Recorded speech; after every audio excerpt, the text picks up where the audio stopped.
Hello folks and welcome to Blombo You Must Heed My Instructions. Today we are doing American Werewolf in London. I'm Jacob. I'm an actor, writer and YouTuber. I'm Gemma. I am a writer and director. And I'm Lynne, English teacher and part-time special effects artist.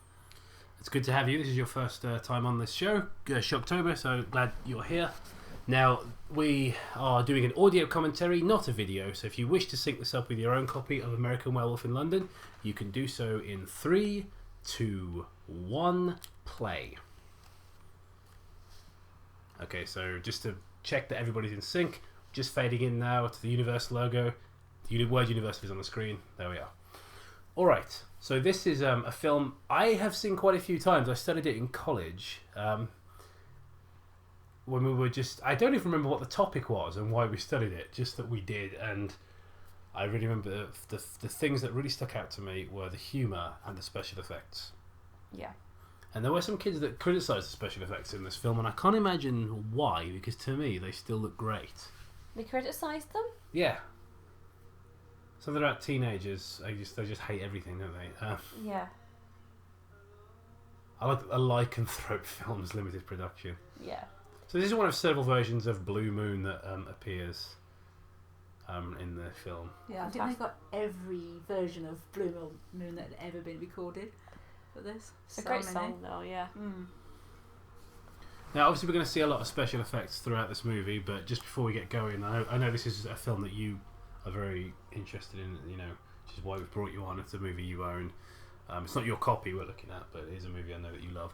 Do you have a favourite effect in this movie? I love the transformation. Yeah. Because this is one of the films that made me want to go into special effects. When he actually turns into the werewolf, it just blew my mind. It's a great moment. All I kept thinking was, oh, how did they do that? How did they do that? Mm-hmm. I didn't realise Frank Oz was involved. Of course, famously played Yoda.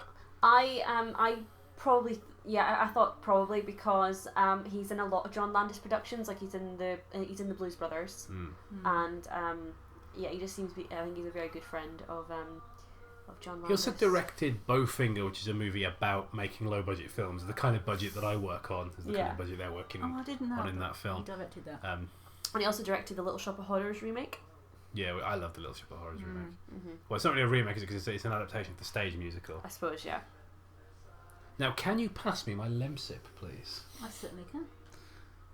We've not got an endorsement from Lemsip. I've just got a cold, and I would really like some. Yeah. Bye, Lemsip. I'm almost finished mine. Eat some fucking shit, you stupid bitch. Yeah, just kidding. Little bits. You can buy, there's like this in America, there's like baby food called Lil Bits. It's Really? just cracking me up when I look at the picture of it. Fantastic. These shots are lovely, aren't they? Like these establishing shots of the moors. Mm-hmm. Considering we don't really spend any time on the moors in this film, it's nearly all set in London. Yeah. Hence the title. Mind you, I mean, they did the same in 2001, don't they? We spend very little time actually out in the desert. Yes. You know, where they have all those establishing shots at the beginning. But to be fair though, you do need these establishing shots because it shows how remote it is. Yeah. Mm-hmm. And you could believe that there was a werewolf. What incredibly subtle imagery. We'll stick the main characters in with the lambs. Yes. That's about as subtle as the vagina tree in Pan's Labyrinth. That's just a great shot, isn't it? Just straight away you go, well, at least one of these guys is going to die. Yep. And of course, as we all know, the other guy becomes the werewolf. Yep. Now, personally, I as a fan of special effects, but not someone who's interested too much in how they're done, that's more your forte. My favourite effect is actually, what's his name? Is it Jack? The one guy who is decomposing throughout the movie. Yeah. I absolutely love him and the various forms that he takes throughout the movie. Yeah, that is. Particularly when he starts to like rot away, like he has a sort of skeletal quality to him. I'm the other way around. I love it when he very first appears and he's all still gooey. Yeah. And fresh. I guess the difference is you know what's difficult to achieve, whereas with me, I just know what I think looks cool. And I think most audiences they don't necessarily know what goes into. Excuse me, I thought I'd turned my phone on silent. Most audiences don't know what goes into making a special effect.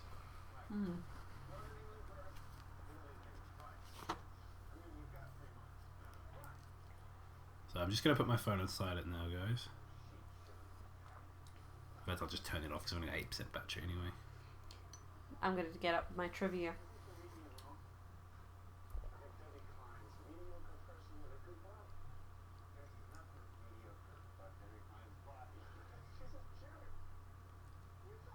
So did you first see this at college, or did you see this beforehand? I think that was the first time I saw it, actually. Really? Because I remember wanting to see it because it was a film that I'd been told was brilliant. But I was introduced to a lot of interesting horror movies at college. We did. I guess it must have been when we were studying sort of shocking films. Mm-hmm. Because excuse me, still got a bit of a cold. Because we looked at Peeping Tom. And and Shannon DeLue and all those kind of ones, and also like Eraserhead. Because my first exposure to Eraserhead was at college as well. That's cool. Like my mum and dad showed me this movie quite early on. I was probably about 11 when I saw this because they were big fans of John Landis. So they had a lot of John Landis movies. Probably fans of John Landis the filmmaker, not John Landis the man. Yeah, I did the films that he made. Yes, they had Little Shop of Horrors, and well, they had the Blues Brothers. It was one thing that they showed me quite early on as well. It's just something that they thought I would enjoy, and it scared me. But Twilight Zone movie. The Twilight Zone movie, yes. Sorry, I'm just gonna get those little digs in. Digs in. You remorseless slime. Yes, he's not a very nice man, but makes decent movies. Yeah, I mean this I think is an excellent film. And it's my favourite John Landis movie. Makeup in this, of course, is by Rick Baker, who's kind of the master of monster makeup. I don't think there's anyone in the industry who can make monsters like Rick Baker. So they needed to drive the point home a little bit more. It's like, are you getting it yet? Are you sure? It is a wonderful name for a puppy. I'd do that. I would. I've got Rick Mail in the corner over there. I love this. I've been to the auction wars many, many times, and this has never happened. Right, this is ever, because they're really, really lovely people. Yeah, but this would happen in Scotland, though. That's just what I was going to say. The only time it's ever happened to me is in this tiny village in the Highland called Kinlochleven. And my friends and I walked through the door, and that's exactly what happened. Everyone stared at us, went to the bar, ordered food, and the only other female in the place apart from us was the woman serving the food. Really? Yeah, they were so unfriendly. I loved it so much. I bought a t-shirt from there Nice. to remind me of it.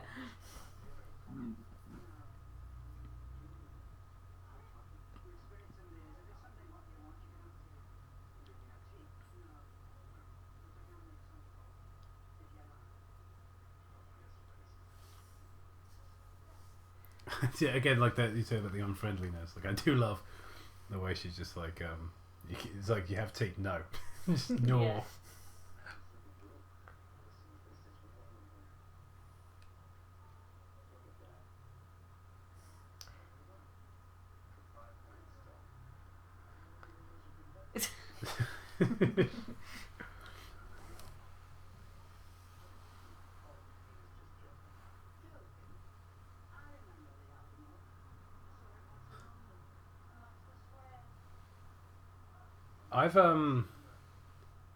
I've not seen the Alamo actually, the John Wayne film. Is it any good? I haven't seen the Alamo, but I've been to the Alamo. That's far more impressive. Well, I haven't been inside it. I was outside of this big giant wall that it had because it was packed, filled with people.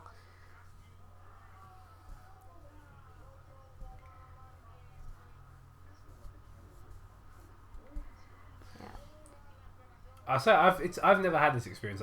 Everyone I know who travels has given me like a similar anecdote to yours about walking into a pub and everybody stopping and staring. I don't think it's ever happened to me. No? That's happened to me. Like, I can't remember where, but it was definitely somewhere up in Scotland.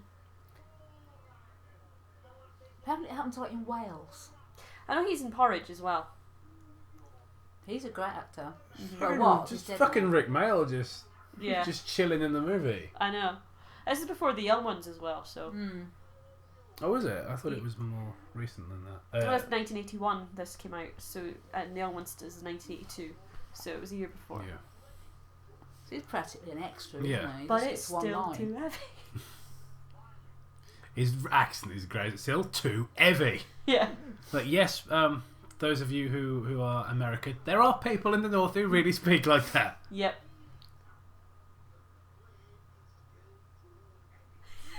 Too heavy.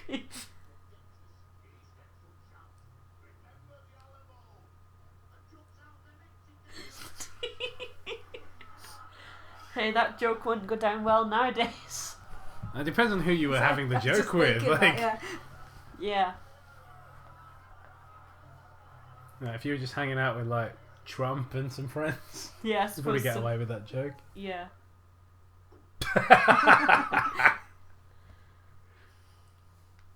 Didn't you say that when you went? You made me miss line that he says. Didn't you say that at the? Yeah. Remember you telling me?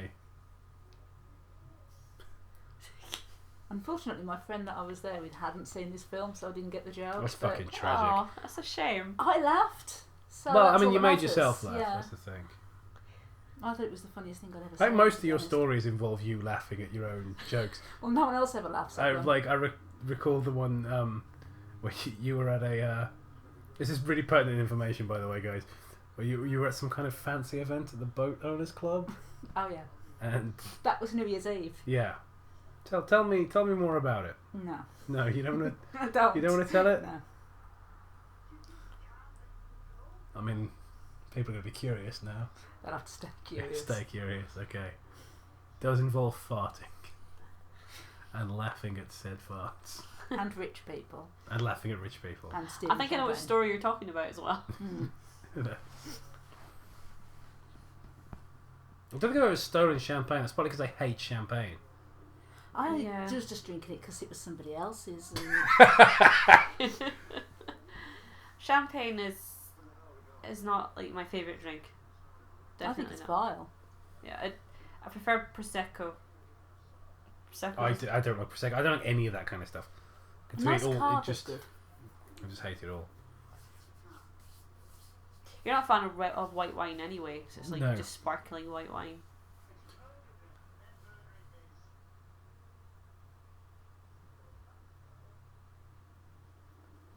I'm just going to move the remote because I need to click my ears.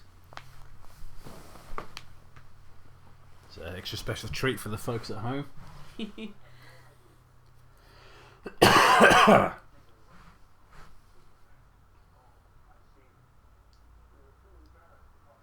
I'm glad they didn't call it a pentagram because that would be the wrong thing to call it. It is annoying, isn't it, when they Yeah. make those little... I don't mind too much when like characters who are just random tourists would say the wrong thing because that's a character error and that's fine. That's not really a goof so much, but I know Yeah. what you mean. Like sometimes, 28 Days Later, which we watched last night, has quite a few like problems where the military terminology and things is wrong. You think these guys are soldiers? I didn't notice, but I was just bored today, like looking up trivia. Mm-hmm. I was like, oh, I watched that last night. Look some trivia, and yeah, they make quite a few mistakes with the military terminology in that film. All right. And also they make a big mistake, which includes an incredibly boring sequence of trying to put the rape victims in pretty dresses, which goes on way too long. Yeah.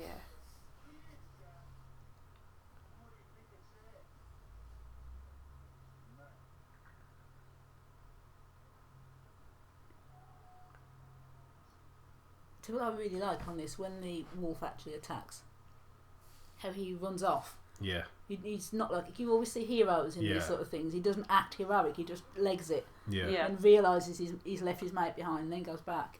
And you Which I think you is a do really see that typical- in real life, Yeah. don't you? The amount of times I've been like walking past like a bit of a rough part of town or a park at night or something, and I've seen like a man run. It's happened several times. I've seen like a man run out in like his trainers and be able to run really fast, and then the woman in her shoes not run as fast some distance with the sort of shouting thug types shortly behind. Yeah, you do see that sort of thing. It's yeah. Just seems like that. It's a fight or flight sort of mentality. It's just nice to see in a film. Yeah. Because, you know... There's a couple of movies that do it, Yeah. but I mean, this is probably like one of the big like movies that's sort of that is very memorable for its initial attack scene, because it is so horrific and violent. Yeah. And but the reaction is because it's not that the protagonist is a jerk. It's just his instinct was to run. Yeah. And he does still turn and go back for him.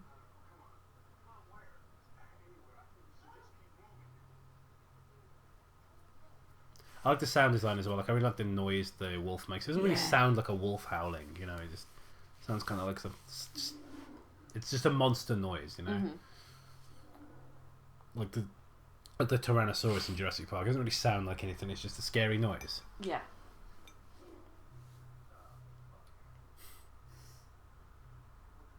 That's the thing, because we wouldn't know what Tyrannosaurus sounded like. No, a werewolf would sound like, you know, Exactly. similar to a wolf, but presumably different. Yeah. More maybe human sounding. Yeah. But because it's something that doesn't exist, you can be as creative as you want with the sound design. Just make something as scary as you can, same as with dinosaurs. Yeah.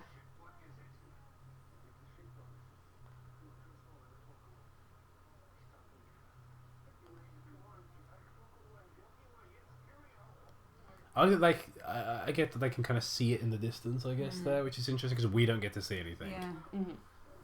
Which makes it scarier. Yeah. Oh, when we did Evil Dead, which was our first commentary for this show, I like to do the fake scare than the real scare. This is a nice technique. The fake one and then the real one. It's nice that you see something that absolutely terrifying, just ripping him apart, but you don't really see anything. Yeah, you just know it's a werewolf because of the title of the movie, and you can kind of see the teeth and everything.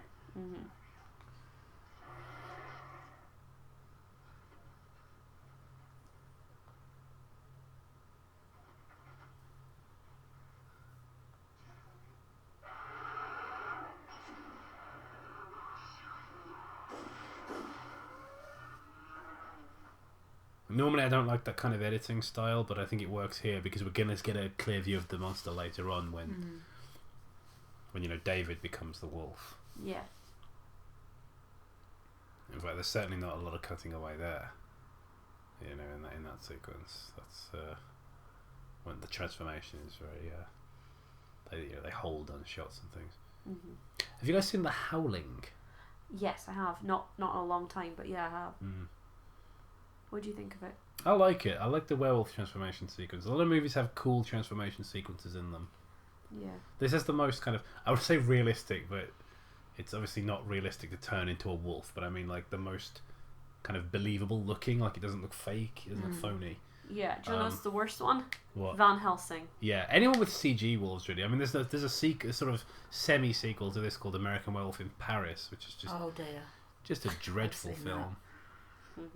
What were you going to say? Sorry, I kind of interrupted you. No, I was just saying this has the most this has one of the more kind of photorealistic looking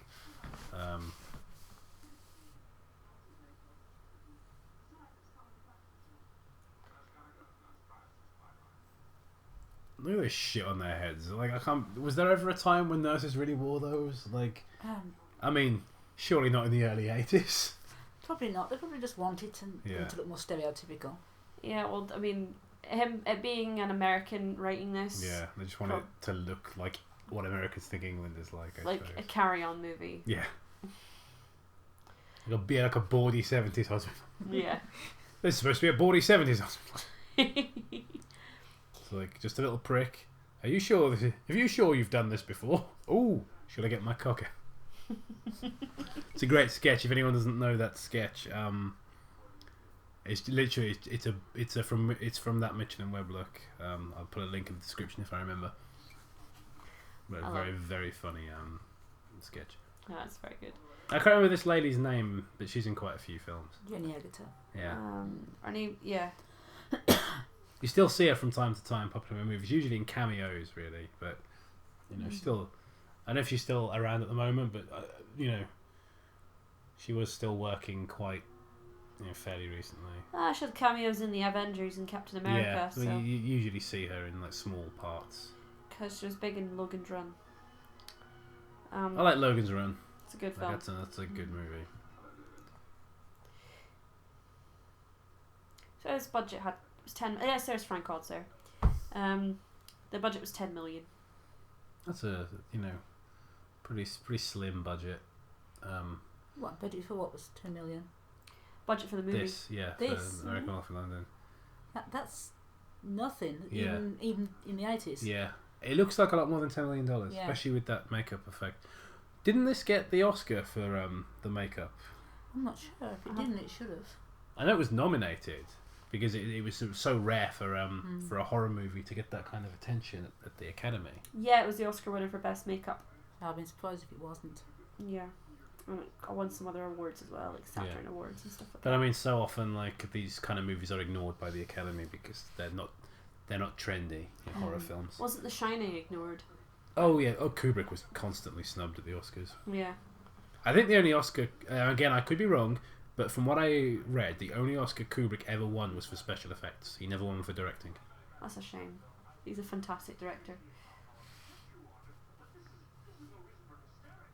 But yeah, the Shining won, I think, 2 Razzies the year it came out.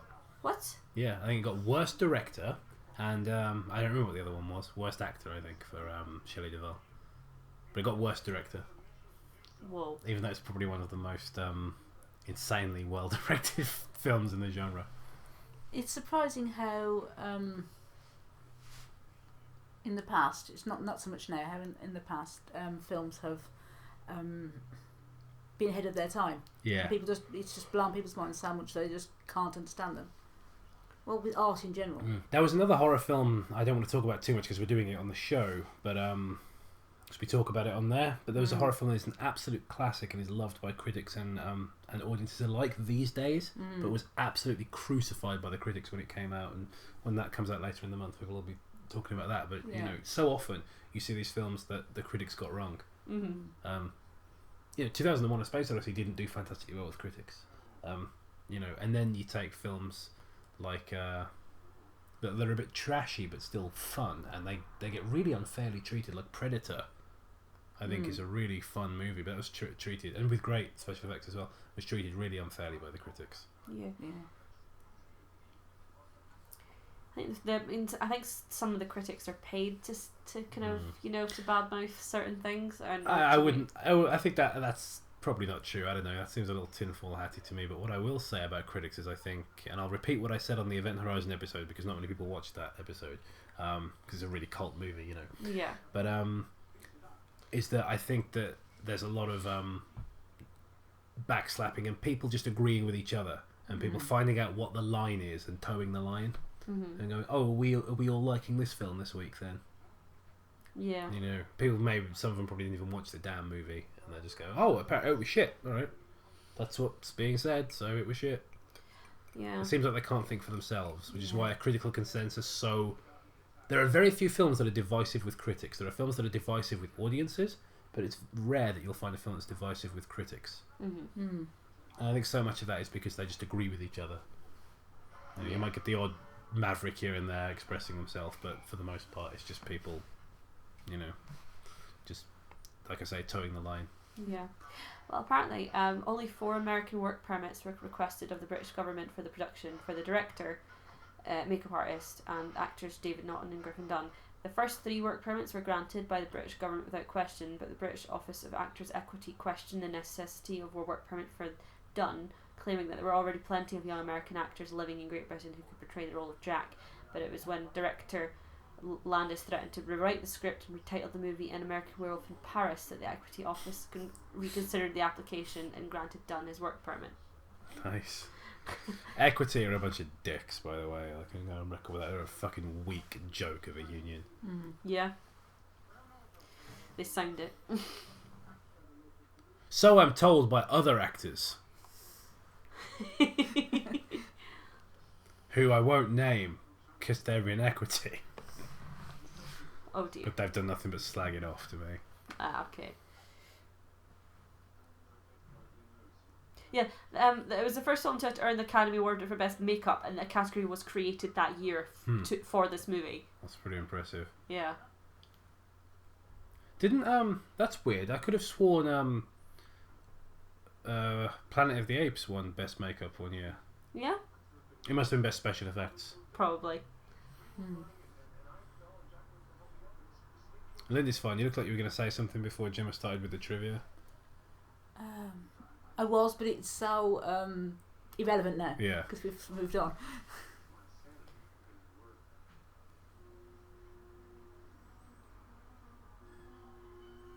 It's very much like The Evil Dead, isn't it? They're running through Mm-hmm. the woods kind of stuff. Yeah. It just hits me. Quite by accident, but 2 days in a row we've had films with male nudity. Now, I was looking at some absurd feminist blog post today on Facebook that was complaining about the lack of male nudity in films and how women always get their kit off. And quite by accident, we've done 2 films with male nudity in them in a row. Nice. I was thinking that I didn't even know or noticed from before the amount of male nudity that's in 28 Days Later. And again, I didn't. It's not something you remember when you're unless you're a pervert. Exactly. You think you might if you're a pervert. Yeah. So I like butt cheeks. I do. I like firm buttocks on a man. That's what I like to see on television. I always hated this kid. I never got him. Is it the kid just says no? Yeah. Yeah. She's like, I want to murder you. He's just got these like big ears as well that just really just want to hang him up on a washing line. You know, like a teddy bear you've put through the washing machine. It's like, hang up there, you little shit. Yeah.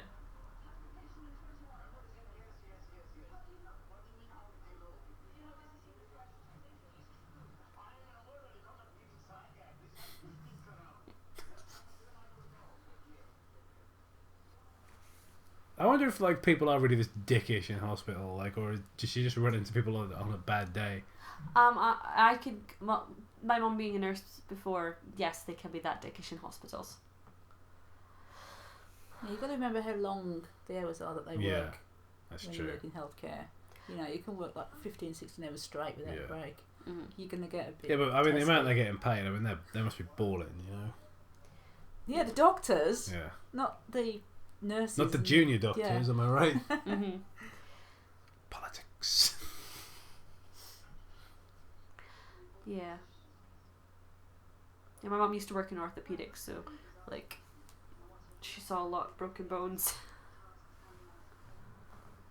There'd be a lot of horrible nurses there as well that just didn't give a shit about patients.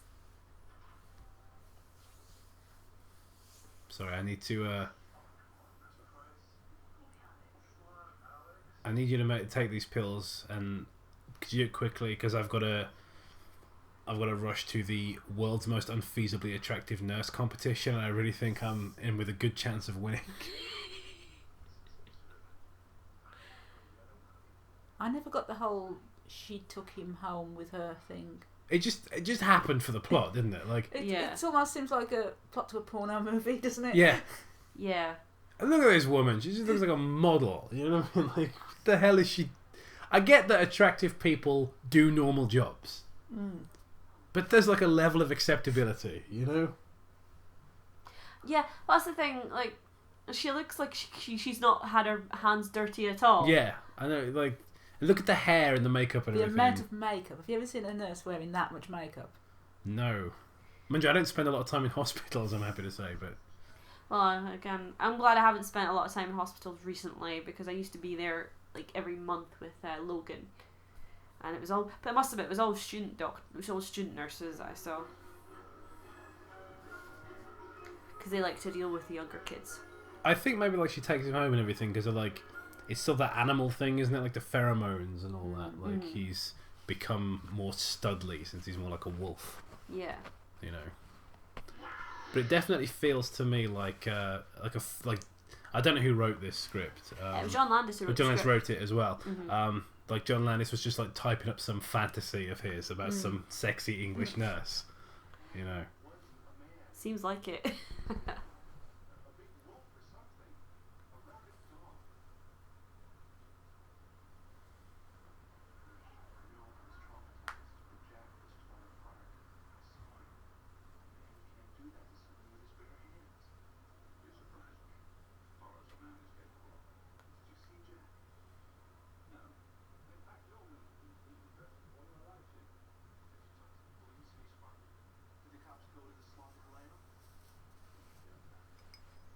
This guy's a lot of help, isn't he? Yeah, he's like, but then again, he is quite. That's basically what a lot of doctors are like. They don't particularly know much about their patients whatsoever. No, of course, but just. I know it was like if there was a monster running around the moors, we'd have seen it on the telly. That's a very British response, isn't it? Like, we'd have seen it on the telly.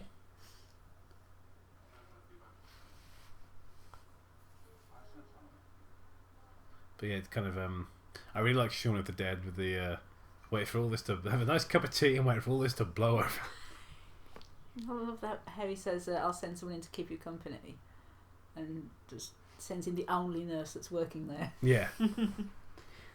Her or the slightly chubby like comic relief one. The one that's like the one who sexually assaulted him. Yeah, the one that's like, I checked to make sure he was Jewish. I'm like, that's wrong. Completely inappropriate. Yeah. It's like, I had a look, and now you're going to jail. Yeah. It's alright. It was the 80s. I mean, if that was a man doing that to a woman. To be fair, the time that this film came out, that probably would have been acceptable too. True. Like they would have just been like, this woman came in with wounds on her, so I smacked her on the arse to wake her up. I said, "Going with sandwich, sweet cheeks." I wasn't around in the 80s. I don't really know what it was like. I just assume it was like the 40s. Yeah, I was not around in there. Then you were around in both the 80s and the 40s. Were they similar? Oh, identical. I quite like this, how it's the Muppets and Frank Oz is in this. Yeah, I see That's what they such did there. oddly meta, isn't it? Yeah.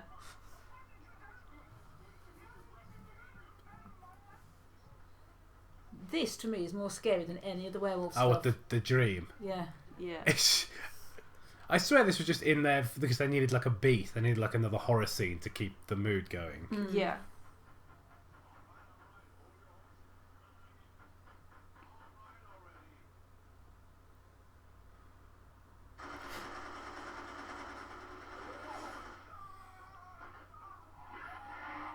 Just this really horrendous nightmare about Nazi werewolves. Nazi werewolves.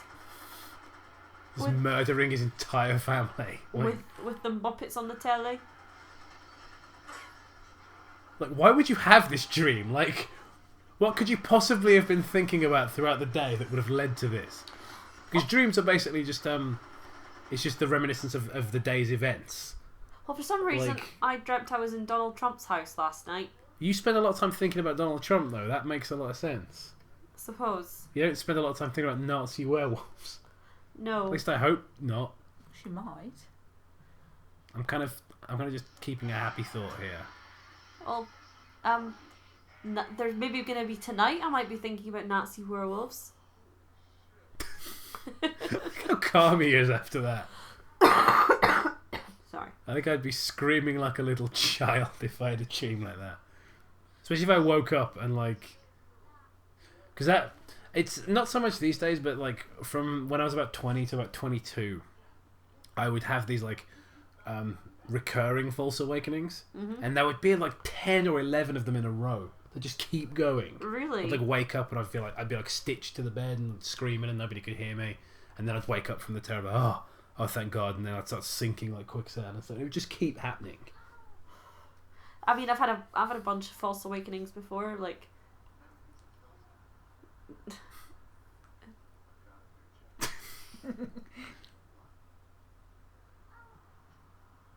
I'm gonna say the bruises don't look much better in this than they do in The Evil Dead, do they? No. Ones who are massively criticising. Well, it just looks like a bit of rouge on his cheek. Which is correct. You've got this guy who looks like he's actually been ripped to pieces, Yeah. and then you've got like a guy with like purple blemishes on his neck. Yeah. His claw marks were good though. Yeah. Mm-hmm. No, I think that looks amazing. Yeah. Definitely. When you think about when it was done. Yeah, the bits of dangling flesh are very nice, I think. The fact it's the And it's neck's all barely it's there. all real. There's no computer effects or anything on there. When you say real, I mean, we should clarify, it's practical. No, they haven't slashed actually a man to pieces. I mean, John Landis is a dick, but that's... Yeah, it hasn't actually been attacked by an animal, and then he's... As you're thinking about it, he might actually do that to someone, but... Frank Oz is involved, so it might actually be a puppet of a human being that was killed by I think that's a very, very good puppet. Yeah, it's a bit of a stretch, but it might be. That blinks and, like, has sweat and, Mind you, like, it's not of a human, but the Stan Winston Tyrannosaurus puppet in Jurassic Park, like, has little muscles that move inside and, like, twitches and stuff. That's an amazing puppet. Mm. Apparently, our studio executives wanted John Landis to cast Dan Aykroyd as David and John Belushi as Jack, but he refused as he wanted new faces. Yeah. That would have been rubbish, wouldn't it? We didn't want a couple of fat guys in the movie. Yeah. Let's be honest, you wanted... I don't want to see, like, Dan Aykroyd or John Belushi walking around in the nude. No. I mean, I don't particularly want to see these guys in the nude, but it's preferable. Yeah.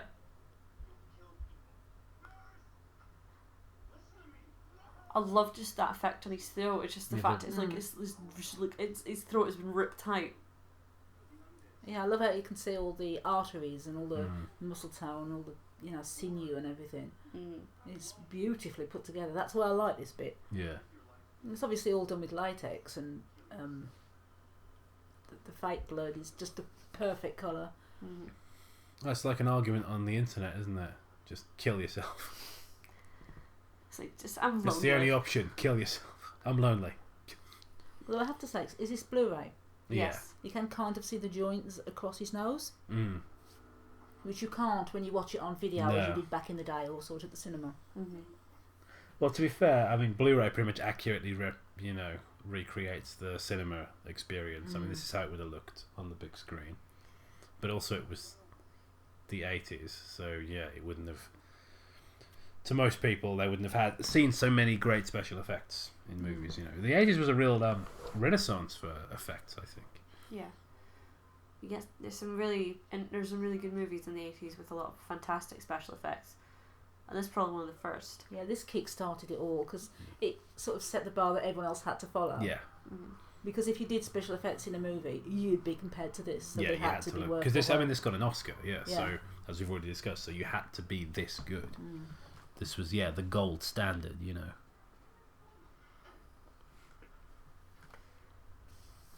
apparently the actor who played Jack stated that his biggest fear was that his mother, who was ill at the time, would not be able to handle seeing a film where her son appeared as a mutilated corpse. I can imagine why that would be a problem. Apparently, again, we mentioned Predator earlier. The guy who keeps making the pussy jokes in Predator, I can't remember his name. His mum walked out of the movie and he was really worried that he'd upset her with all the vulgarity, but it was because she couldn't stand to watch her son get killed in a movie. Aww. I think it's just acting though. It's just make believe. I know, but it's kind of sweet.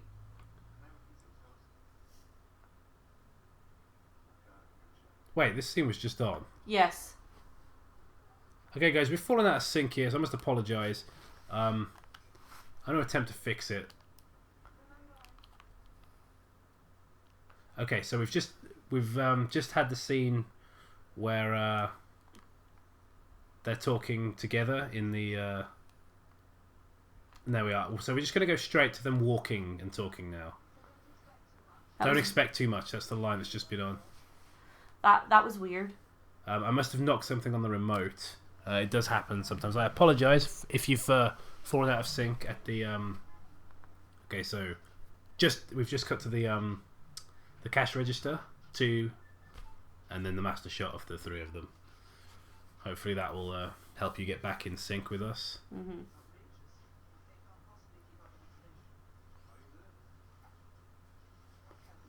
In fact, the best bet, who's got the TV remote?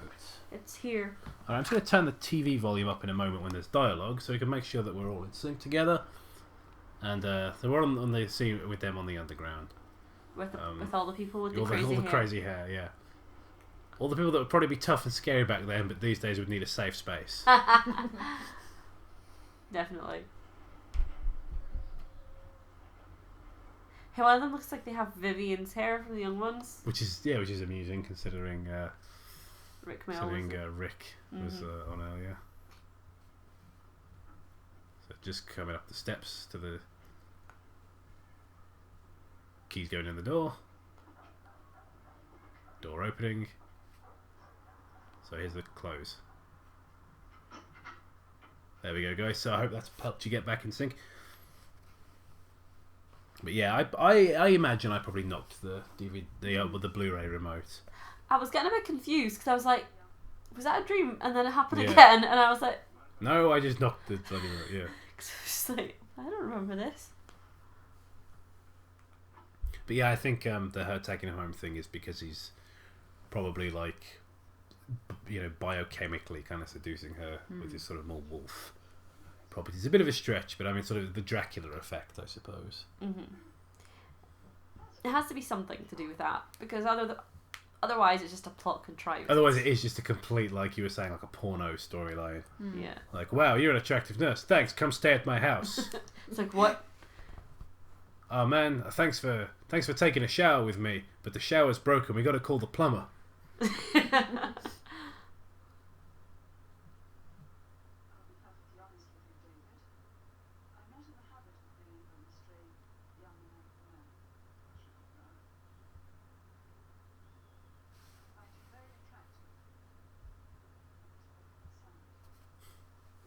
Well, they do have. I've heard that so many times, mate. Don't worry.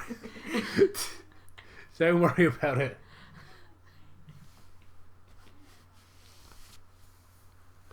Well, it's the thing. It's probably the Florence Nightingale effect as well, maybe, because a lot of like the nurse falling in love with their patients. Is that a thing that happens regularly? Yeah. Nurses falling in love with their patients? Yeah. Well, yeah. I think that is something that happens. I'm going to turn the volume down a little bit low because that's music and we'll definitely get a copyright strike for that. Now, obviously, Moon Dance, you get it because it's about the moon. Doesn't every piece of music on the I believe soundtrack have the word yeah. moon there I think in the it's title? everything has. Because they got the song Bad Moon Rising as well. Yeah, that's doing the transformation, isn't it? Yeah. Best song. I like that song. I don't think this romance really goes anywhere. No. It just kind of happens. It doesn't really seem to have any overarching effect on the plot. It's just kind of like, oh yeah, he's got a sort of romance and relationship with the nurse, but doesn't really amount to anything that anybody I can't speak for everybody in the audience. That's a hideous blanket, isn't it? Yeah. I can't speak for everyone in the audience, but I certainly don't care about it. No, I think it's just to make it so that the film doesn't end too quickly. Yeah, it's kind of. It's a very slight story, isn't it? I mean, I would have used maybe a different metaphor. I gotta say, I don't. It's a weird thing to say, but this sex doesn't feel very real to me. I feel like I'm watching two actors. Yeah. Like there's no real chemistry there. Yeah, they're all very conscious of the fact that this is a movie. Mm-hmm. And it's. Like I don't feel like I'm really watching two people that are sharing a passionate moment here. I feel like I'm, like I say, watching two actors just acting out a scene that's been choreographed. Mm-hmm. Kind of like when it's a very different physical activity, but when you watch a fight in a movie, sometimes it looks like they're really scrapping, and other times it looks like they're practicing a set of moves, and that's what that looks like to me. Yeah, I completely agree, because usually you can have like a sex scene in a movie and it can look completely real to you. Yeah, it looks, you suspend your disbelief when you really believe that, and it's the same even with something not so extreme, but just with kissing or whatever in a movie. You gotta look like they're into each other and there's actual chemistry there. Yeah, there's even the shower scene, it was just like yeah, I don't know, definitely the way they were touching it almost felt like they were very aware of where the boundaries were as actors and everything. Yeah, she was like, don't want to touch her bum, just go on the back. But even then, like if you could pull it off, but I just don't think necessarily did. But again, I'm nitpicking because I don't like these commentaries to be a dicks in mouths affair, because it's less interesting if all we're doing is going, this is so great. Like, this is fantastic. Don't you think this just everything's fantastic? I feel fantastic. That kind of thing. Get him all gross. I like how they've done that. Like, instead of just making him look the same each time he comes in. Yeah, he is decomposing. Yeah. Yeah. I like later on when his like teeth are all exposed. Mm-hmm. Bits start falling off him. Yeah. Mm-hmm. It's sort of almost Python-esque later on, isn't it? When we start to get him and the other, when he starts killing and like the people he's killed start. Yeah, it starts mounting up. Mm-hmm. I know it's not till really far into the film, but the scene in the cinema where he's talking to all of his victims, it's very comical. Yeah.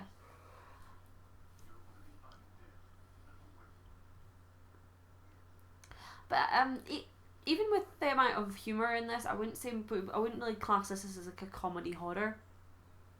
Because I think it's too horrific. Yeah, I don't know. It's one of those movies. I don't think that it necessarily deserves to be stuck in one genre. I mean, it is sort of like The Wicker Man. It's its own thing, you know. It's not as good as The Wicker Man, but I mean, it's one of those movies that is its own entity. Yeah, I bet like even like 28 Days Later, I mean, you can't kind of class that in one particular genre. Yeah, either. I mean, that's kind of an action film. There's a lot of action and shooting and things blowing up, but it's also a drama and it's a sci-fi and different things. This is definitely rooted in horror. It's a werewolf story, you know, but it's very modern. It's very self-aware. They talk about the Lon Chaney werewolf movies earlier on, and you know, with the 5-pointed star. Yeah, I think with the comedy in this, though, a lot of it comes from the realism of their friendship. Yeah, because you got to see how they sort of took the piss out of one another. Yeah, before all this happened. I think that friendship is kind of maintained, and he still behaves in the same way as he did when he was alive.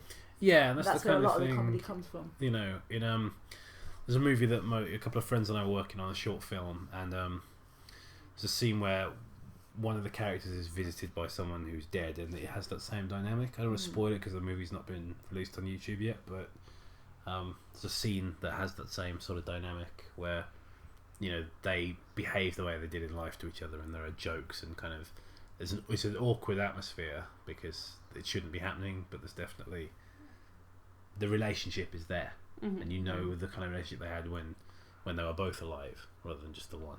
It's a sign of good writing, that. And I think we were very influenced by these guys in this movie, you know. Yeah. The chemistry they have. Yeah, so I was just going to say, unfortunately, they don't have any chemistry at all. But the chemistry he has with his friend Jack, it's really believable that they would have a friendship. Romantic chemistry is difficult. I've found as an actor myself, I've often struggled to find that chemistry with usually leading ladies that I'm supposed to have some kind of romantic chemistry with. But yeah, I've usually had really great chemistry with the people playing my friends. So I don't think it's a problem unique to me, because I think, you know, you see it in a lot of movies. And not just with male and female. I mean, to take something like Orange is the New Black, right? I think it's a very well acted show, but I don't believe for a second that those two, like the blonde haired lady, you know, the one who's sort of the main character, even though it's like an ensemble, but like the one who's supposedly innocent, and her lover with the dark hair, I don't buy for a second that they're in love. No, like when you see them having sex, it's like watching two tables mating. You know, they're trying to like make a smaller table. Yeah. Honestly, like, it's not.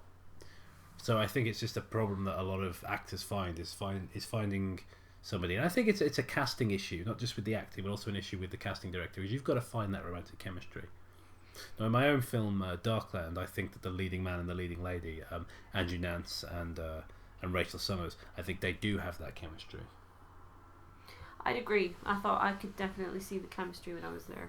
But that came from a long casting process. We didn't just cast the first two that applied. There was a lot of testing and putting different people together and things like that until we found that right that winning combination. And I don't think that necessarily goes on in a lot of these movies. Talking about Andrew Nance, I was walking past Argos earlier, and there's this poster up for PlayStation 4, £279 or something, and the advert says the bundle it comes with, it's like a football game or something, and the picture looks like a picture of Andrew Nance. And I thought it was amusing because it looked but like comes free with Andrew Nance. I thought you were going to say that it was a picture of Andrew Nance, in which case I was going to go, that's hilarious. I know he's doing another show. He's doing another TV show at the moment. Well, a web series at the moment, but I don't know what it's about or anything. But I'm interested to see it. I'm kind of fearing that it'll be better than Darkland. Don't fear that.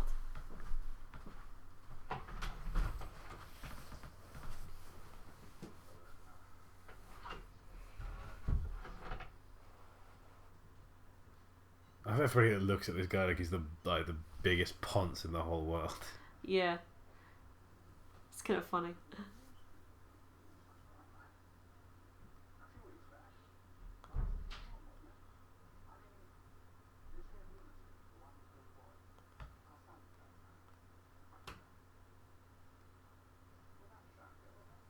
Guinness out of a bottle as well. What kind of fucking disgusting nonsense is that? Yeah, Guinness is only good by draft and draft only. I hate those like draft cans that have the little thing in the bottom. It's supposed to make it like a draft. No, it's nonsense. Like when you go to those pubs sometimes and you think they've got a Guinness dispenser, but really they've just got a Guinness thing with like a can holder on it, and they stick the can on there. And I'm like, oh no, I'm not paying full price for that. You can fuck off. What kind of pubs have you been in? Freak pubs, obviously. Jesus. I mean, because Guinness is good, and it's only good from draft, okay?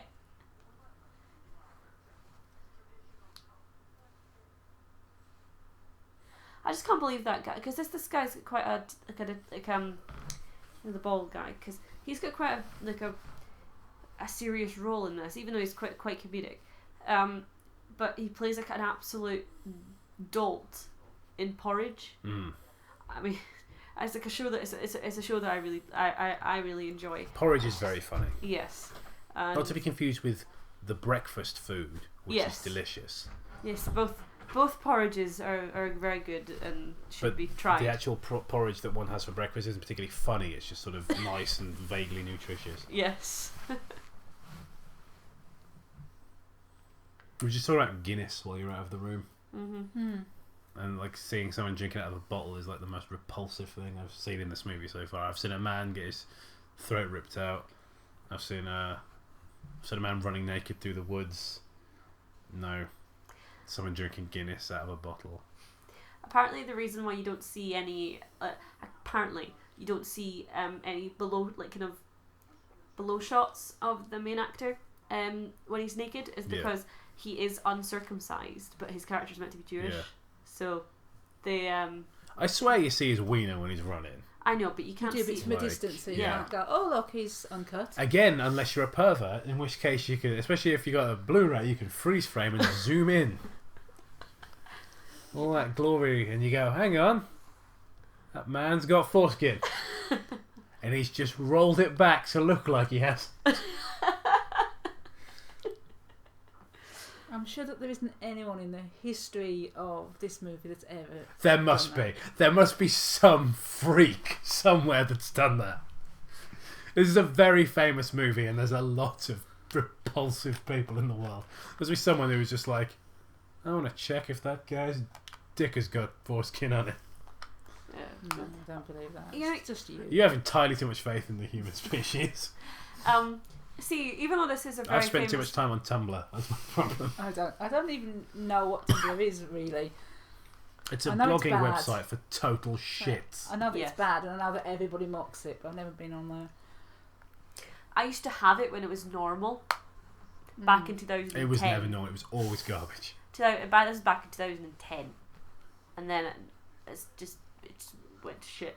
Anyway, you see this is it's a very popular movie, but there's actually very like just speaking from knowing people, not very many people that I know have seen it. Really? Yeah. It's like everyone I know, like aside from like people you know, but like people I talk to about movies, generally we talk about horror films. This one will come up eventually. It won't be like one of the first ones that's mentioned, but you start talking about horror, and then you talk about the 80s, you talk about practical effects and body horror and that kind of thing, and this movie will always come up. To be fair, I've only really been amongst people, like-minded people like you and the friends that you have, kind of fairly recently, and before I wasn't. I was pretty much the only one. Yeah. So, I was around with a lot of people that didn't really like films that much. Again, with this character, I just don't care. It's just like, we need to give him a girlfriend because, like you're saying, it makes the movie longer. Those kids are creepy. Yeah. So not as creepy as the little girl from Them. No, that girl's... She looked like she was from another planet. Like something like the Twilight Zone. Not the Twilight Zone, the movie, though. No. From John Landis. Well, he did... Wasn't it like the Twilight Zone, it was an anthology? Yeah. Twilight Zone, and he did a section of it. Yeah, that got a man killed. Yeah, he did the section. And then invited the daughter of that man to an audition sometimes later. Yes. Not thinking that might be a problem. Yeah. Well, because Twilight Zone. He was the producer, but who else was it? Joe Dante, George Miller, and Steven Spielberg all directed sections of the movie. I like George Miller a lot. Yeah, same here.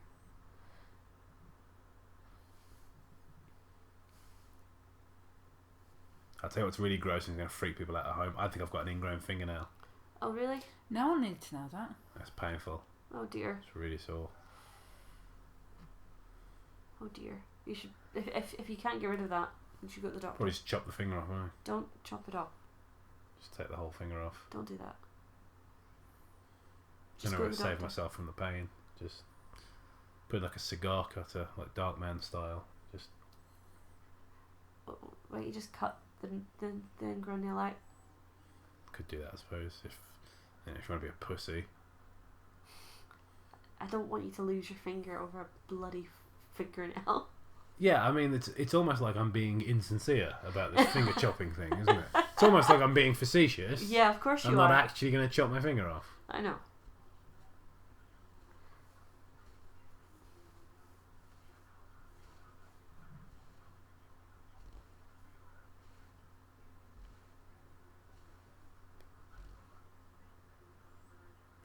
Look at this shit on TV. Yeah. I remember the news of the world. What was it that sank the news of the world in the end? Was it the phone hacking? I think so. Yeah, I think it was, yeah. Yeah. Because it was over 100 years old, that newspaper was. It's been around forever. And that song if you're by gonna the Jam hack is good. people's fucking phones, though, I mean, what do you expect? Yeah. I don't know. Are you telling me about your brother and this song? Mm. And the mistaken lyrics Yeah. he used to sing. The bathroom on the right. Yeah. He used to sing "There's a bathroom on the right," and from what I recall, nobody corrected him. No. It was as though he was playing an umbrella and thought it was a saxophone, and everybody just thought it was so funny they didn't. Oh my god, that's amazing. I'm not going to hear it any other way now.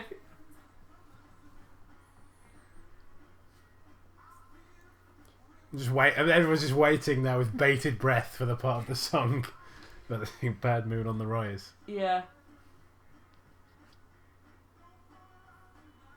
Oh, here it comes. That's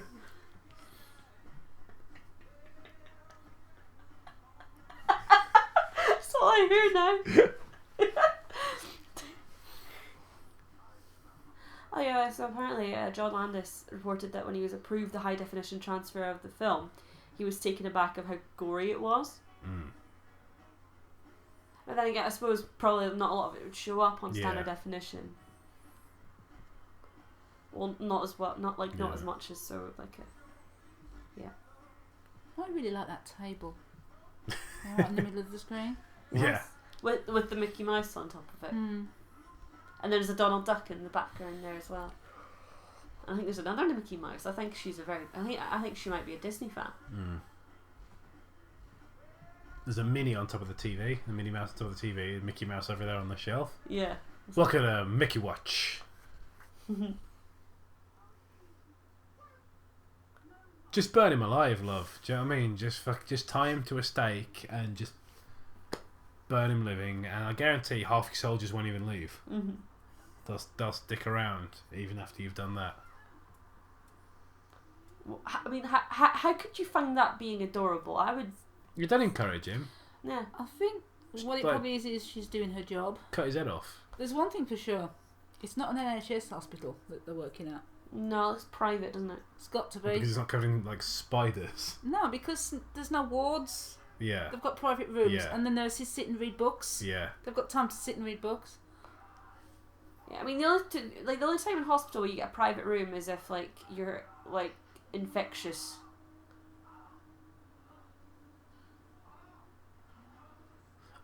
This is so unpleasant. The transformation sequence. It's great though. Yeah. We've got Blue Moon again. It's And- another version of it. This is beautiful. Look at that. That's a fantastic effect. Yeah. Even by kinda today's hy- standards, some that kinda it looks like hydraulics. it looks like CGI. Yeah, You know, it's it's so good. Yeah. It's like the thing. Mm. Yeah, it's just latex and hydraulics, and it looks fantastic. Mm-hmm.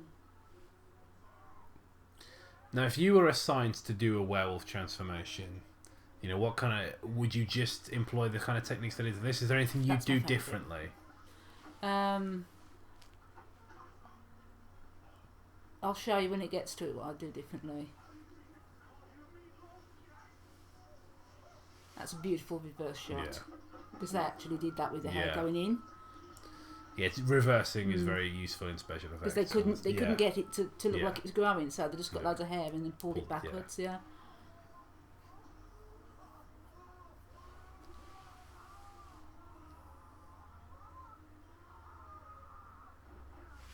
That. Yeah, what would you do instead? Hmm? Do you think? How would you do it differently? Do you I'm think? not sure how I'd do it differently. But I think it looks like what it is, just somebody's head sticking up through the floor Yeah. with a fake body. I would probably actually do it as a body. Full yeah. body prosthetic. Yeah. Yeah. It's amazing what you can do, isn't it? Because obviously they thought they'd use a puppet so that they didn't have to. That's obviously That's like a stunning. separate piece, isn't it? Like a Yeah. fake head. Yeah. Mm-hmm. That's probably several pieces, in fact, because obviously they cut a couple of times and show other things. But it's amazing how much of the actual transformation you see, and how little of it is hidden from the camera. Yeah, and it's so beautifully cut that it looks like you're watching someone transform. Yeah. Mm-hmm.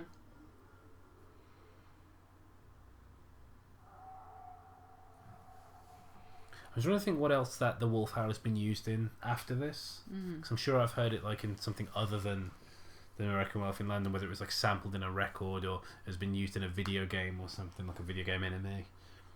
But I'm sure I've heard it like stolen and used in other things. Look it up. That's what I'm looking up just now.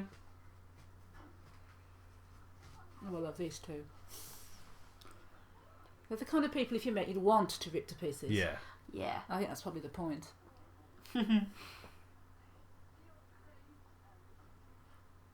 This actually came out the same year as The Howling, so it was kind of Yeah. probably like this probably completely overshadowed it. I much prefer this to the Howling. The Howling I like because the Howling's quite artsy, which I like. And also, if we didn't have the Howling, we wouldn't have the Howling 2. Now, the best thing about the Howling 2 is the fact it exists means that there is a film in the world that stars Reb Brown and Christopher Lee Really? as werewolf Have you not killers. seen it? I haven't. I need It's to see incredible. it. It used You to be have to see it. on Netflix, but we can probably get it on DVD super cheap somewhere. But it's indescribably strange, isn't it? It's Just to wonderful. see Reb Brown in a movie with Christopher Lee.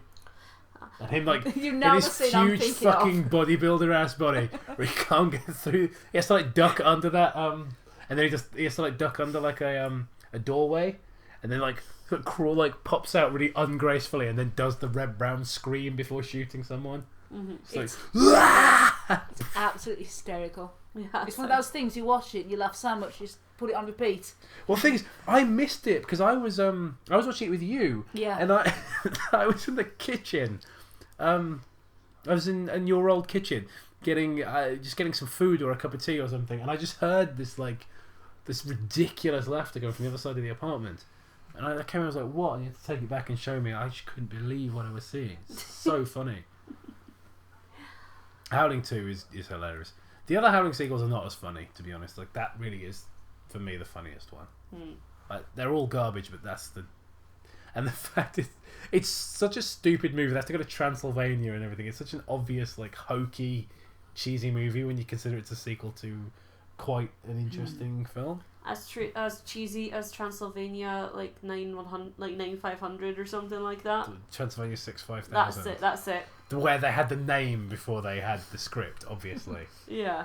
Is that the movie where, like, they couldn't stop laughing? Like, there are scenes where Jeff Goldblum is just, like, cracking up in the movie, and it's just real. Just him and Ed Begley Jr. like completely like corpsing the entire time.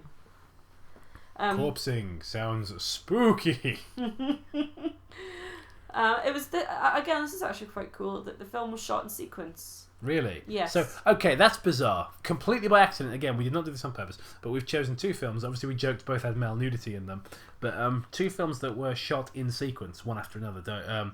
In terms of, obviously, we've done one yesterday and one today, and both films were shot sequentially, and that's really rare. Mm-hmm. 28 Days Later was shot obviously sequentially. We talked about The Straight Story being another one, and this film was as well. And it's just not the done thing.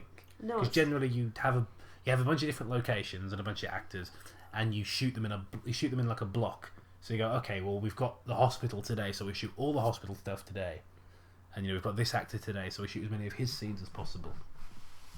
And that's generally how it's done. You don't really do it in the order that it would appear in the film. That's a very strange way to shoot. Yeah. Well, one thing about this is, like, if this film hadn't been made, Michael Jackson's Thriller probably wouldn't have been made. Of course. Well, John Landis did the yeah, that's why.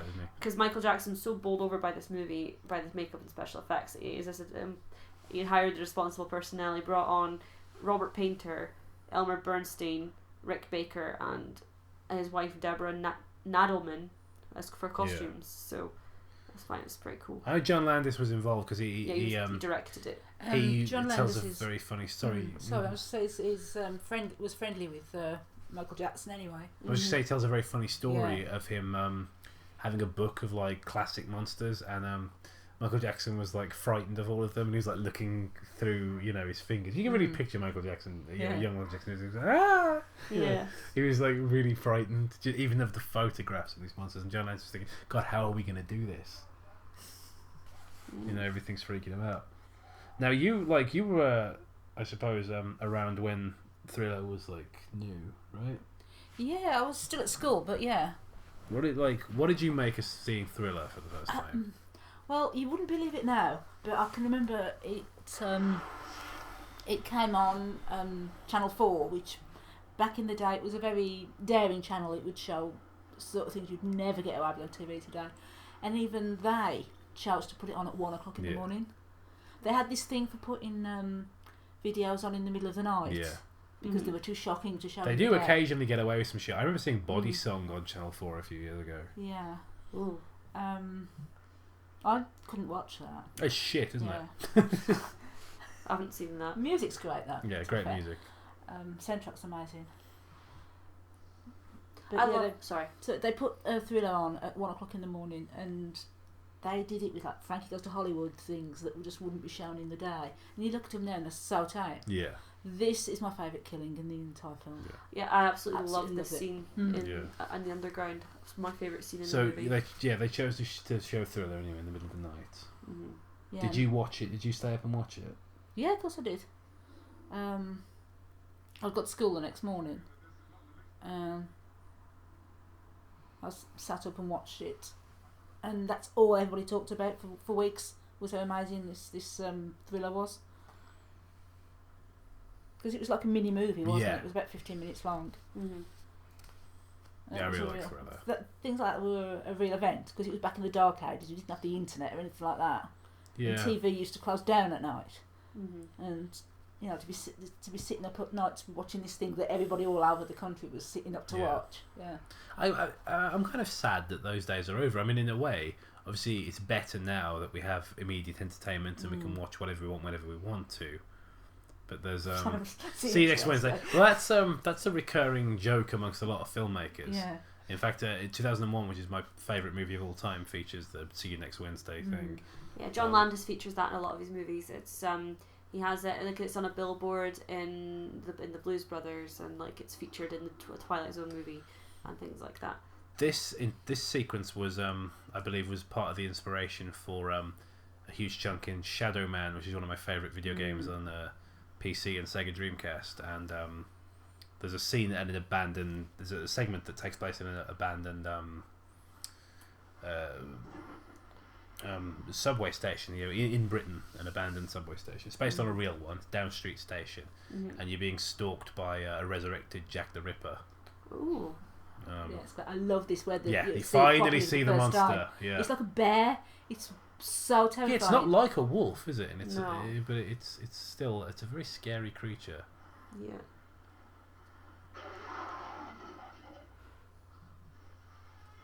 That's like the "See You Next Wednesday" is a director trademark, and Frank Oz being in the movie is a director trademark because apparently it's Landis's a good luck charm. Probably didn't have him on the Twilight Zone movie then. You're not gonna let that go. I'm not gonna let that Never. go. I mean, his negligence killed a man. And 2 children. Yeah. Yeah, didn't Vic Morrow get decapitated by that helicopter? Yeah, him and the 2 kids he was carrying. Absolutely horrendous. Terrible tragedy. Yeah. Should make jokes about it. Pretty fucking awful tragedy. But yeah, the thing about like the dude's daughter, like the guy who got his head chopped off, like inviting his daughter along to like a casting. Like, did he not think maybe she wouldn't want to see me? I've seen an interview with her about it, and she was I can't remember her name, but she's quite a famous actress. But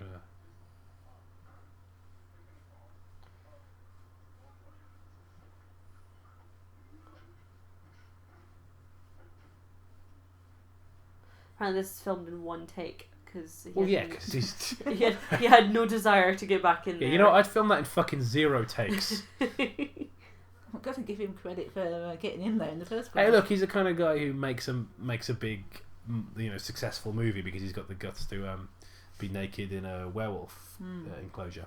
A werewolf enclosure, excuse me, a wolf enclosure. I, on the other hand, am not a big star, but I don't want to get chomped up by wolves, so it's kind of a... Yeah. Has he been in anything else? David Naughton. I'll have a wee look. He's 65 now, Jesus. Well, yeah. No, but I mean, I keep him, like, because I would think that sometimes, like, I mean, Neelix maybe in his mid to late 20s there, maybe a bit older. Yeah, but you work it out. Yeah. I was about 15. Yeah. I guess. He's in apparently a TV show called Granite Flats. He's been in...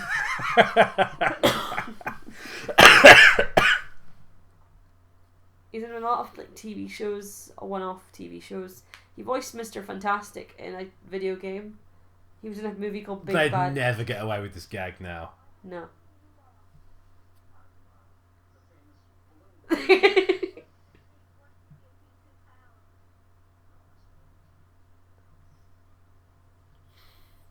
Just a naked man in a bush bringing a small child over. They'd never get away with that joke today. No.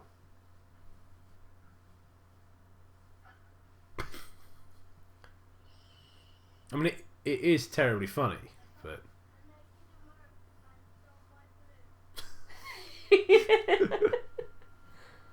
He's not being of anything of any note, really, after this. But he's, so far. but he's working. That's the thing. Working. A lot of these actors, when we did The Evil Dead, we talk about Bruce Campbell. A lot of these people, he talks about it in his book, are just working stiff. The guys, they're always just getting the work. They're not necessarily, they're not movie stars. They're not in the films that you are necessarily going to watch. Yeah. Some people are going to watch these movies, but they're not making millions and millions and doing these huge movies. But they're out there, they're getting paid. They're living the dream because they're acting for a living. Well, he's about to play. He's apparently going to be in a movie with Simon Pegg soon, and as H.P. Lovecraft. So that'll be interesting. Ooh.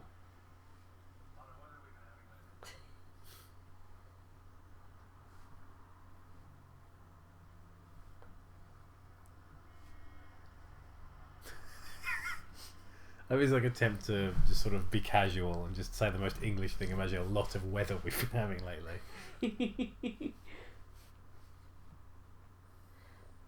I think I had a jacket exactly like that once. I did. I had a jacket exactly like that. I also used to have this hat and it made me look like I was in the Soviet Union.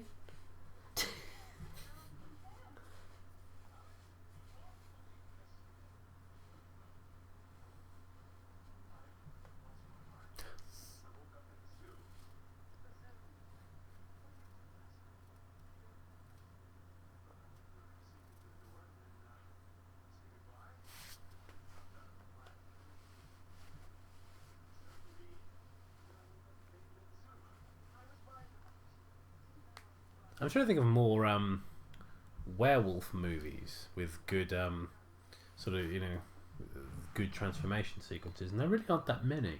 Yeah, the one that's coming to mind to me, just in general being a bad werewolf movie, is Ginger Snaps.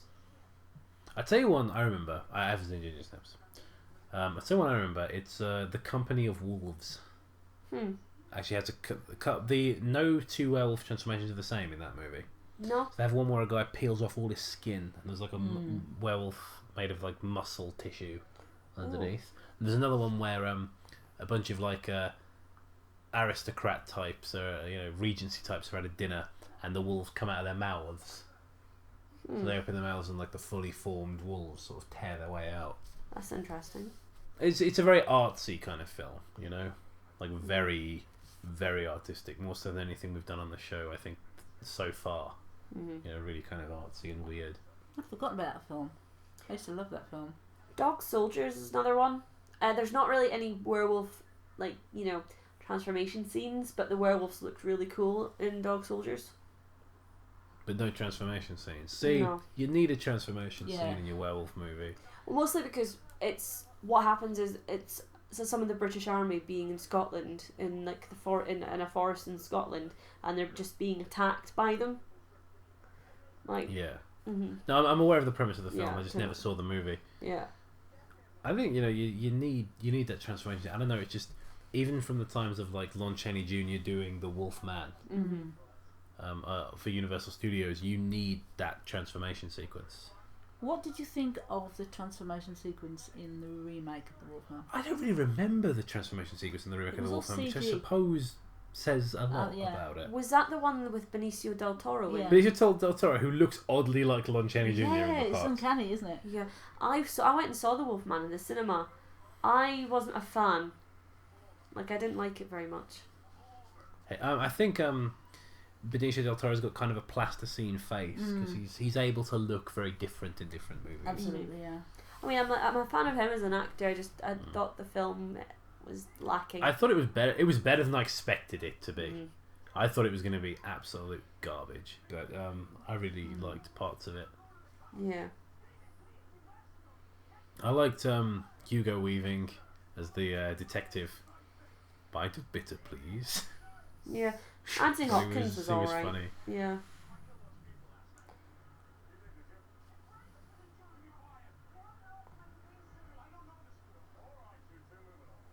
I don't know why, but it always amused me the fact that he tried to get arrested by slagging off the Queen. Sort of, I'm in England, I'll get arrested if I say something horrible about the Queen.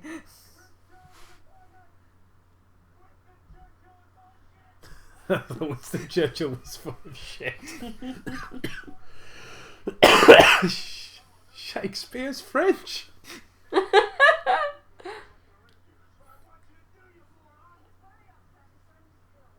And apparently at the end, there's a disclaimer that says, Lycanthrope Films Limited wishes to extend its heartfelt congratulations to Lady Diana Spencer and His Royal Highness the Prince of Wales on occasion of their marriage to July 29th, 1981. Because he said Prince Charles is a faggot. I have a mug in the cupboard commemorating that marriage. I bought it from a charity shop. I just saw it and I had to have it. It was like 50p. And I was like, oh my god, I need that in my life. Nice.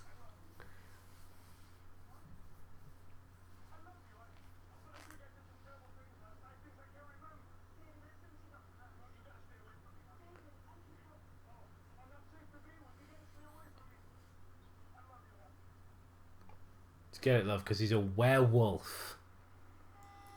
What do you think of Teen Wolf? You know, I never actually saw Teen Wolf. Really? I went to the cinema to see Teen Wolf. So what do you think? I mean, because it's kind of like a transformation scene, but it's mostly just hair appearing everywhere. Well, it looks like what it is, a stupid comedy film. Yeah. Because I was like, the picture was released during an early mid-80s cycle of werewolf movies, including Wolfen, The Howling, Teen Wolf, Howling 2, Your Sister is a Werewolf. No. Don't be calling it Howling 2, No, Your Sister is a Werewolf. Proper name. Okay? It's a film that was shot partially here in the UK. It's got a British production behind it. You have to use the British title. And what is that? The Howling 2, Sturbo Werewolf Bitch. Nice. I was like Full Moon High, Teen Wolf 2, The Company of Wolves, and Howling 3. Did you know that the second Teen Wolf, the one who played Teen Wolf, is the guy out of Arrested Development? Yeah, main Jason. character? Yeah, Jason Bateman. Yeah, I didn't realise that until I was like, what? I really like Arrested Development. I watched the first episode and I wasn't a fan, but then I was kind of like, I was a bit confused. I was just like, should I watch more or shall I watch it another day when I'm feeling in the right mood to watch it? I can't remember his name, but the guy who plays the dad in that family is a really good actor. Jeffrey Tambor. Yes, and Will Arnett's in it as well, Yeah. who I really like. David Cross. I quite like him. David Cross is funny. Yeah. Jeffrey Tambor. He plays the in SpongeBob movie. He's the king. Yeah. King Neptune. There we Yes. go. Yeah. Yeah, I remember him in SpongeBob actually. Yeah. What confused me is there's Scarlett Johansson does the voice of the mermaid, but she's drawn to look like Thora Birch. From A Ghost World. Yeah. Yeah, and those two actors played best friends in Ghost World. That's pretty cool. But yeah, the cartoon really looks like Thora Birch, but he has the voice of Scarlett Johansson. It does. Really uncanny. I mean, if you try and picture Enid as a... Why the hell do my thumbs smell like lemons? They don't smell like lemsip, they smell like actual lemons. Like I was just peeling fucking lemon before we started. You sure you just didn't eat your clone? I ate my brother. I ate my brother, goodbye. It's like, in conclusion, nobody needs to come here, especially Lemon Hope. Also, I ate my brother, goodbye.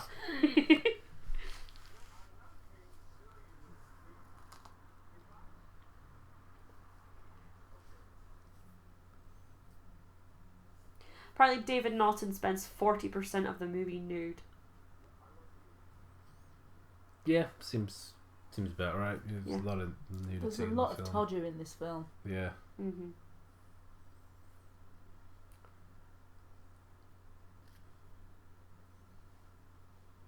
Yeah, apparently Rick Baker had been asked by Steven Spielberg to work with him on E.T., but he chose this film instead. Good. This is a bigger challenge, isn't it? I mean, the thing is, E.T., yeah, it's a guaranteed moneymaker, but you as an artist have to pick the thing that's going to showcase what you do. And just because the E.T. might be the bigger movie that makes a lot more money and is more successful, you got to do something that the audience is going to notice you doing. And the audience is going to notice the special effects artist in this film. Yeah, I mean, just look at this makeup here. I just love how the porno is called See You Next Wednesday.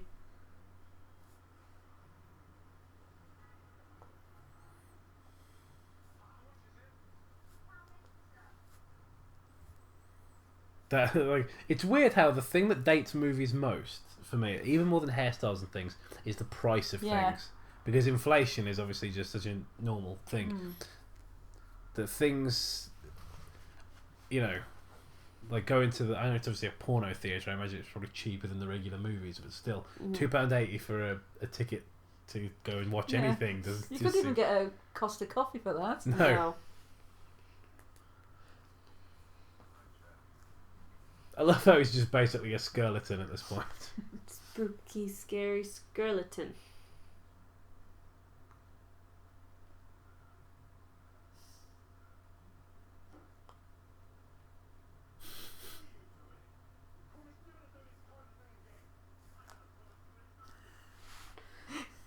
Not you, you twit.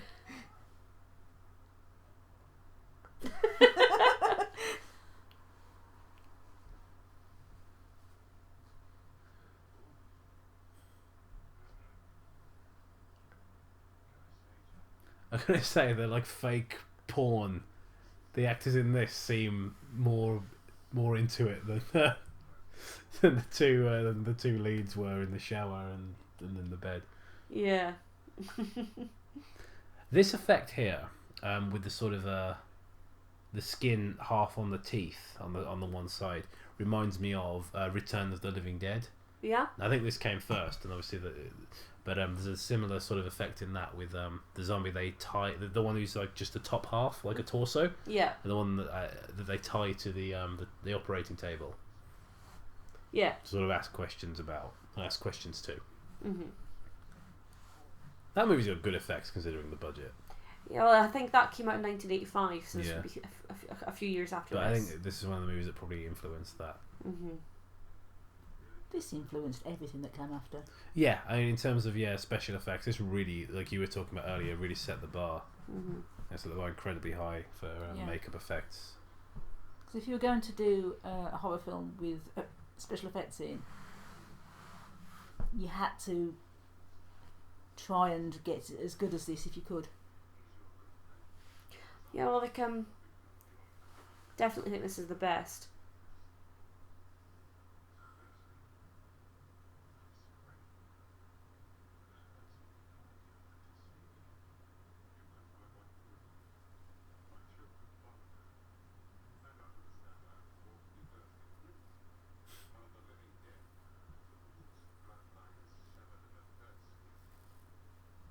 I like that even though it's quite modern with the special effects and everything, they don't modernise the mythology.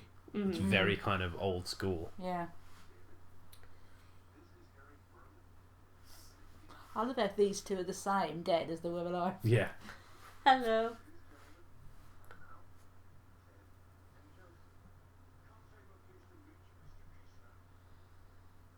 And the one with the big beard, I swear to God, he's just in films as a homeless guy. Like I swear, He hasn't aged. Keep seeing him as an old homeless man in movies.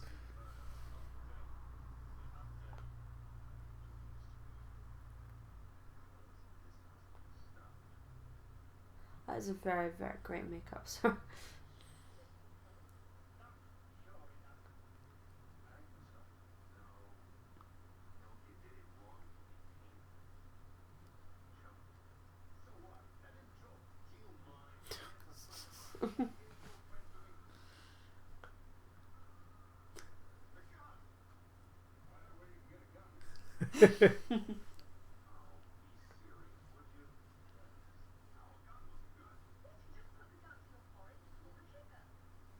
That's the most English person I've ever met. Someone who actually uses the word forehead. Forehead. Like, I don't think I've ever seen a human being that says forehead. The forehead. Just put it to your forehead and pull. Okay. It sounds like somebody who's not English doing an impression of an English person. But it is like a word that people, yeah, incredibly posh English people use. Just for some reason, just don't pronounce the H. Yeah, just don't know how to say forehead. Just I remember there was a show was it with Dawn French, Murder Most Horrid? Yeah. And the theme song was like rhymed horrid with forehead. It was like, wipe the sweat from your forehead, murder most horrid. Like, just totally lazy. Yeah. But yeah, these two are definitely more into it than those guys were. Yeah. No, they're real professionals, not like this hack.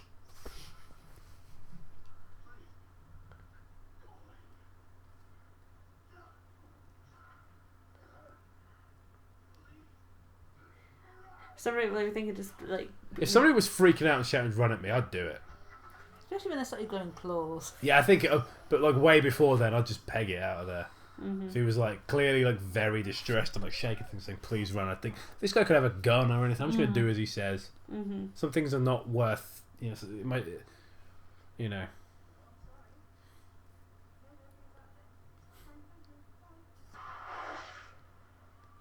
I remember like when I saw this in college, the moment that was on earlier with the porn, when the guy walks in and is like, "I've never seen you before in my life." Oh, sorry. Just slayed me so much, like, because obviously being a teenager and the sort of slightly random humour is definitely appealing to you at that age. Just cracked me right up. Yeah, But it is still very funny. It is kind of something you probably hear in like a Monty Python sketch. Yeah. I like juxtaposition of just this like dirty movie on screen with all this kind of violence, Mm-hmm. I mean, it's kind of this sort of comedic porno. Yeah. With all this like horrible nastiness. So what do you guys think of the Blu-ray so far? Like what of the the quality? It's a nice transfer, Yeah. I have to say. It certainly looks a lot nicer than the DVD. Having watched the DVD several times, this is my first time seeing it in high definition because I didn't. When I saw it in college, it was a projector of the DVD. It wasn't a print. So this is my first time seeing it in this quality. Yeah, this is the thing. Is like I went to HMV, did the 3 movies for 20 quid, 5 for 30 type thing that they did. I picked up American Werewolf in London because I'm a fan of it. Never actually got around to watching the Blu-ray, so this is my first time watching it, and I think. But in most really of these great. commentaries we've been doing Blu-rays, and like, I don't think we've had a bad one in the bunch so far. No, I mean even 28 Days Later, even though that film was Yeah. shot in mini DV. The segments that are shot in film towards the end of the movie looked really great. Yeah, they they looked did. like they would have done at the cinema. But yeah, we haven't really had a bad Blu-ray in the bunch. No. I'm looking forward to doing a particular one because you're really interested in seeing what it looks like on Blu-ray. There's a few that I'm interested in seeing what they look like on Blu-ray actually. This is a great climax. Yeah, this is where the money went, isn't it? Yeah. This and the transformation sequence. How much did this film cost? Did you say 10 million. 10 million. I mean, this looks like 10 million. you think that it cost more than 10 million just to get. I mean, it's just a either- small square, but there's a lot of special effects happening in this. So this, I don't know if this was done in a studio. Yeah, I imagine this is a set, like a backlot. Yeah, because there's no way that they'd be able to Do that in Piccadilly do that Circus. in the Piccadilly Yeah. Circus, for 10 million Yeah, quid. considering like how close up the camera is to a lot of it in that sequence, I'd say that's probably a backlot designed to look like Piccadilly Circus, and then for the master shots, they're actually in Piccadilly Circus. Yeah. Well, Again, I that's conjecture. That's just me as a guy who's been on a lot of film sets. That seems like the sensible way to do it. Yeah. I was on a great New York set at the beginning of the year. It looked amazing. Looked like you were really there. Wouldn't believe it was in bloody London. Yeah. Yeah, incredible. It was Warner Brothers. Fantastic. Fantastic. Yeah, absolutely brilliant.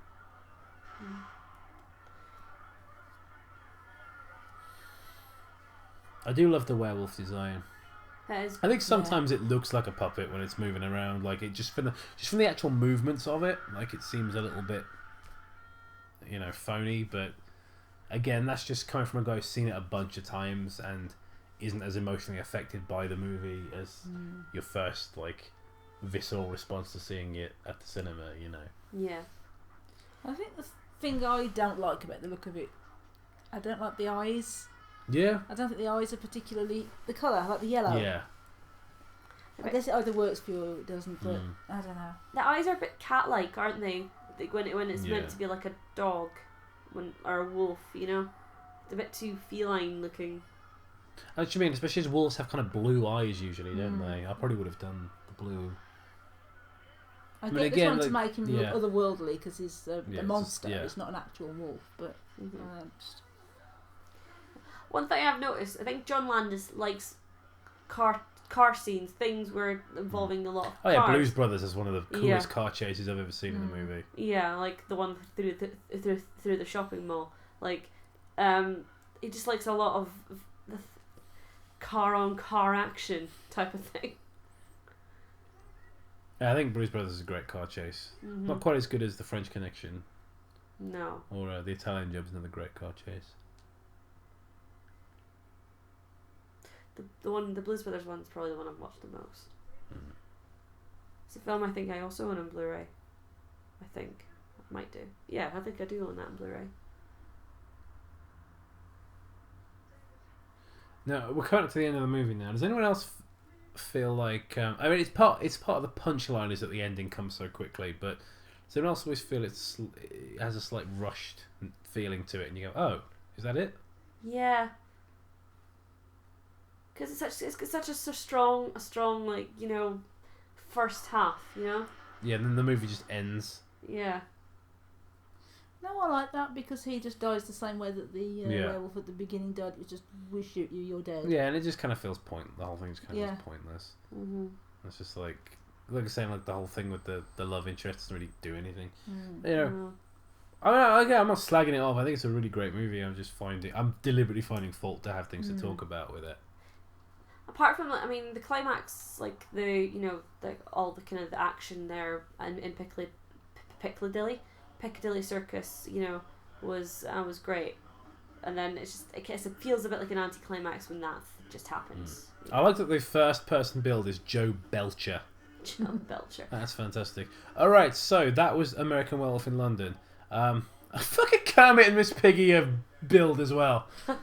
Apparently that scene, that Muppet scene, was not even an actual episode of the Muppets. That was just Frank Oz just doing that. Oh, that's cool. Yeah. I suppose if you're a friend of Frank Oz, why the hell not, right? Yeah. So that was American Werewolf in London. I really enjoyed the film. Again, in spite of some of the things about it I don't necessarily love. I think what you remember is you walk away remembering the special effects, some of the action, like the chase in the London Underground and that big pile of Piccadilly Circus at the end, and you remember the comedy.